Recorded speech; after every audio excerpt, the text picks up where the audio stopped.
The Taoiseach, Micheál Martin, has expressed concern about the potential impact if the United States imposes tariffs on the pharmaceutical industry here.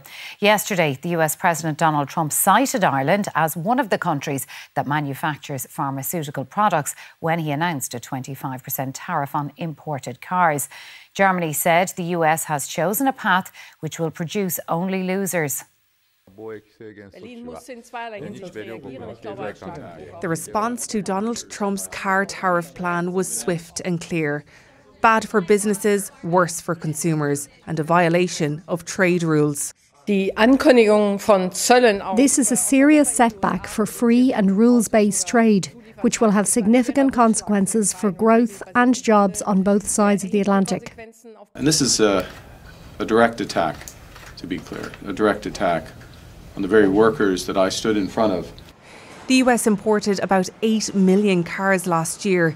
Mexico, the top supplier, followed by South Korea, Japan, Canada and Germany. Early today, shares in Frankfurt for Porsche, Mercedes and BMW fell sharply.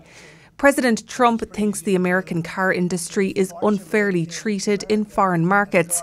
For instance, this is what he takes issue with, that a car made in the European Union imported into the United States faces a 2.5% tariff and a sales tax that varies from state to state. Some have no charges, others exceed 10%.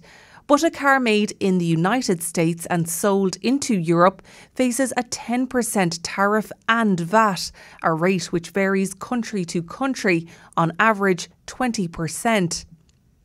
President Trump said this makes American cars too expensive for European buyers, and it's not a level playing field. A new US 25% tariff on imported cars and parts drive further uncertainty and worry, just days before Donald Trump is expected to announce more levies on other goods from around the world, including on Irish pharmaceuticals.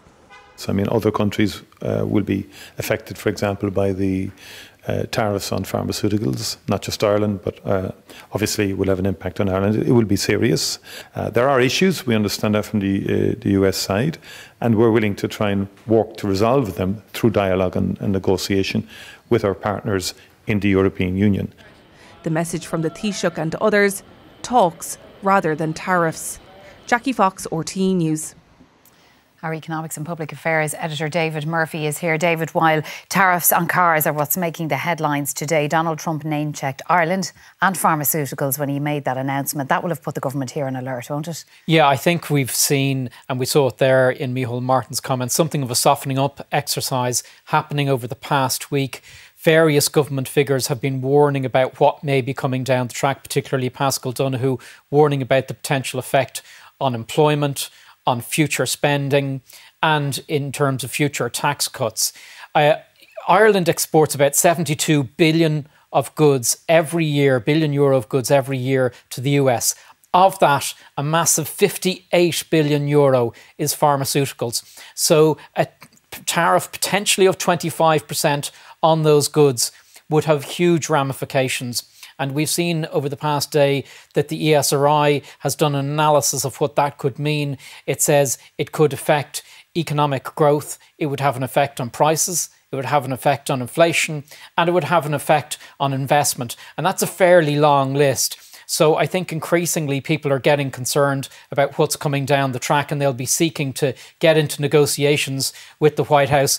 We saw Micheál Martin talking about talks first and then tariffs, but it looks as if it's going to be tariffs first and then potentially talks. OK, Economics and Public Affairs editor David Murphy, thank you for that.